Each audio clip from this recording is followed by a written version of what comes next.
છેલ્લા 24 કલાકમાં ભારતીય શેર બજારમાં શું થયું ચાલો જાણીએ। ડિફેન્સ મિનિસ્ટ્રીએ ભારતીય વાયુસેના તરફથી 114 made in India Rafale fighter jet ખરીદવા માટેનો એક પ્રસ્તાવ મળ્યો છે। ત્યાર પછી વાત કરીએ તો અદાણી પાવરે 1:5 સ્ટોક સ્પ્લિટની જાહેરાત કરી છે અને તેની રેકોર્ડેડ ડેટ છે 22 સપ્ટેમ્બર 2025 નક્કી કરવામાં આવી છે।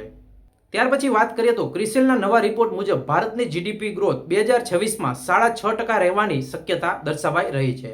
આ વર્ષે આરબીઆઈ રેપો રેટમાં ફરી એકવાર ઘટાડો કરી શકે છે, કેમ કે ખાસ કરીને જીએસટીનો નવો સ્લેબ આવવાનો છે, જીએસટી 2.0। તેના કારણે ખાસ કરીને મોંઘવારીમાં પણ ઘટાડો થઈ શકે છે। ત્યાર પછી વાત કરીએ તો પંપ અને મોટર બનાવતી કંપની શક્તિ પંપ લિમિટેડને એક મોટો ઓર્ડર મળ્યો છે। વીકેન્ડમાં કંપનીને 347 કરોડનો એક ઓર્ડર મળ્યો હતો। Maharashtra state electricity distribution company દ્વારા ખાસ કરીને આ એક લિમિટેડ કંપની છે, તેમાં ખાસ કરીને 12,451 સોલાર પંપથી સપ્લાય કરે અને ઇન્સ્ટોલેશન કરવા માટેનો આ એક ઓર્ડર મળ્યો હતો। શેરનો હાલનો ભાવની વાત કરીએ તો 856 પર આ સેલ ચાલી રહ્યો છે। છેલ્લા સેશનમાં ખાસ કરીને 47 રૂપિયા આ અપર સર્કિટ લાગી હતી।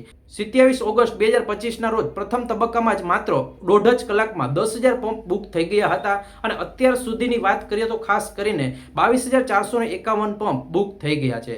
1 ઓગસ્ટ 2025 સુધી કંપનીની કુલ ઓર્ડર બુક 13,500 કરોડ થઈ ગઈ છે। પીએમ કુસુમ યોજના હેઠળ મોટો ઓર્ડર તેમાં સામેલ થયો હતો।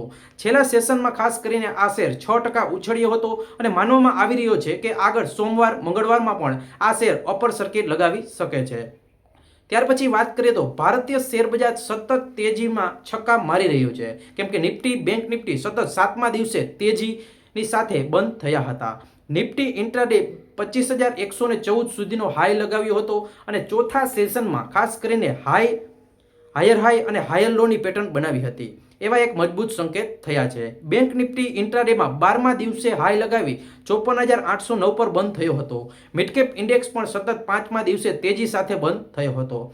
મેટલ ઇન્ડેક્સ 11 મહિનાના હાઈ ઉપર આવી ગયો છે, જે કોમોડિટી માર્કેટમાં તેજી દર્શાવે છે। ત્યાર પછી વાત કરીએ તો નિફ્ટી 3 દિગ્ગજ સ્ટોક આરઆઈએલ, એચડીએફસી બેંક અને આઈસીઆઈસી બેંક હજી સુધી તેમના મહત્વના લેવલથી પાર કરી શક્યા નથી। હવે નવી તેજી માટે નિફ્ટી 25,150 ઉપર ટકવું જરૂરી છે।